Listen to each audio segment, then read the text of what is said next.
നമസ്കാരം മാഷേ. മാഷിന്റെ പുതിയ നോവൽ തുടങ്ങിയോ? ഇല്ല, ഒന്നും തീരുമാനിച്ചിട്ടില്ല. എന്താ ഈ പറയണേ? എന്റെ സുനിത ടീച്ചറെ ഈ കഥയും നോവലും ഒക്കെ എഴുതുക എന്ന് പറഞ്ഞാൽ ദോശ ചുടുന്നത് പോലെയാ. മനസ്സിൽ നല്ല ആശയങ്ങളൊക്കെ ഉരുത്തിരിഞ്ഞു വന്നാലേ അതിനൊക്കെ പറ്റൂ, അല്ലേ മാഷേ? മാഷ് പറഞ്ഞതൊക്കെ ശരിയാ. ആശയങ്ങൾക്ക് ഈ നാട്ടിലൊരു പഞ്ഞുമില്ല. ഇവിടെ ഇരുന്ന് ചുറ്റൊന്ന് കണ്ണോടിച്ചാൽ തന്നെ കിട്ടും 10 നോവൽ എഴുതാനുള്ള സന്ദർഭം. എന്റെ നോവല് മറ്റുള്ളവർ കൂടി ഉപകാരപ്പെടുന്നതാവണമെന്ന് നിർബന്ധമുണ്ട് എനിക്ക്. ഞാൻ ചെല്ലട്ടെ.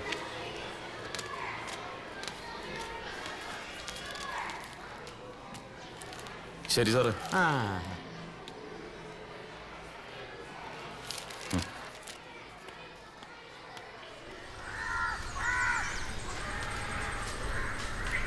ഇതല്ലേ ആ കുട്ടി?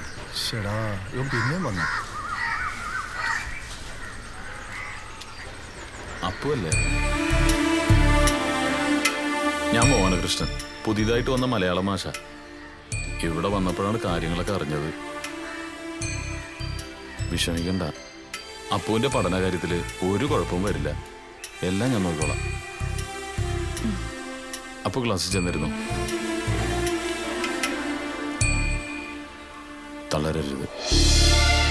മനുഷ്യർക്ക് സ്വന്തം മനസ്സാണ് അവന്റെ ബലം. അതിൽ വീഴാതെ നോക്കിയാൽ ഒന്നിനും ഒരസുഖത്തിനും നമ്മളെ കീഴടക്കാനാവില്ല. ഇത് ഞാൻ കണ്ട ഒരുപാട് അനുഭവങ്ങളിൽ നിന്ന് പറയുന്നതാണ്.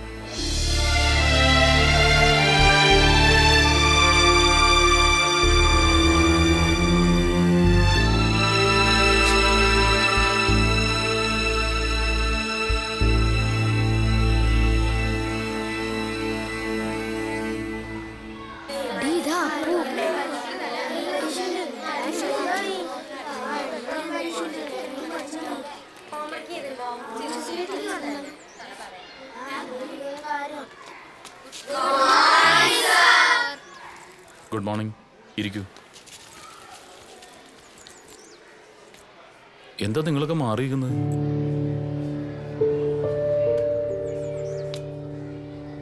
അപ്പു നിങ്ങളുടെ കൂട്ടുകാരനല്ലേ? കൂട്ടുകാരനോട് ഇങ്ങനെയാണോ പെരുമാറേണ്ടത്? ചോദിച്ചത് കേട്ടില്ലേ? അത് മാഷേ, അപ്പുവിന്റെ രോഗം. രോഗോ? അപ്പുവിന്റെ രോഗാണെന്ന് ആരാ നിങ്ങളുടെ അടുത്തൊക്കെ പറഞ്ഞത്? മോർണിംഗ് വന്നേ.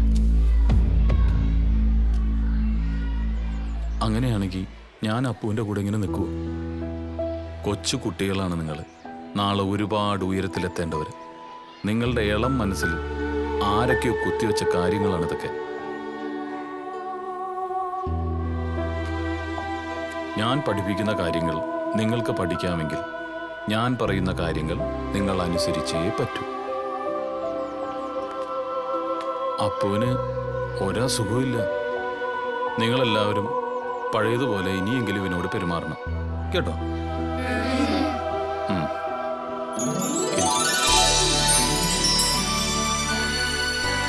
അപ്പുവിന് കുഴപ്പമൊന്നുമില്ല. നിങ്ങൾ വന്നിരുന്നോളൂ.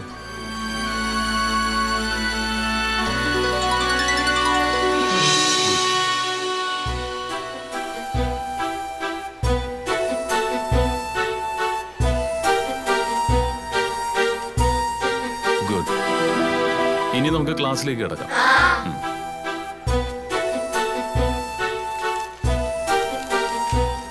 ഇന്ന് നമ്മൾ എടുക്കാൻ പോകുന്നത്,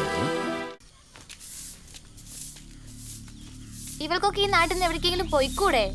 കണ്ടില്ലേ അവളുടെ ഒരു അഹങ്കാരം? ഇത്രയ്ക്ക് ആയിട്ടും വല്ല കൂസലുണ്ടോ? ഇവളൊക്കെ വീട്ടിൽ തന്നെ ഇരുന്നാ പോലെ.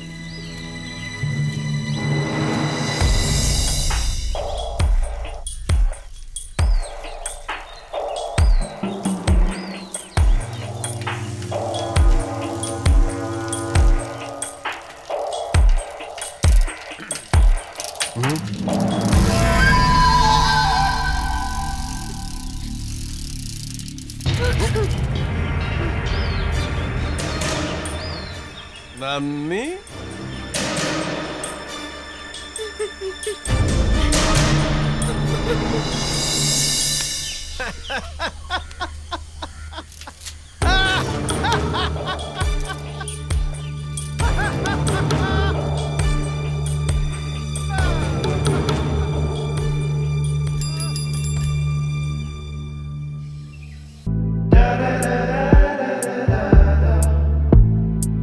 da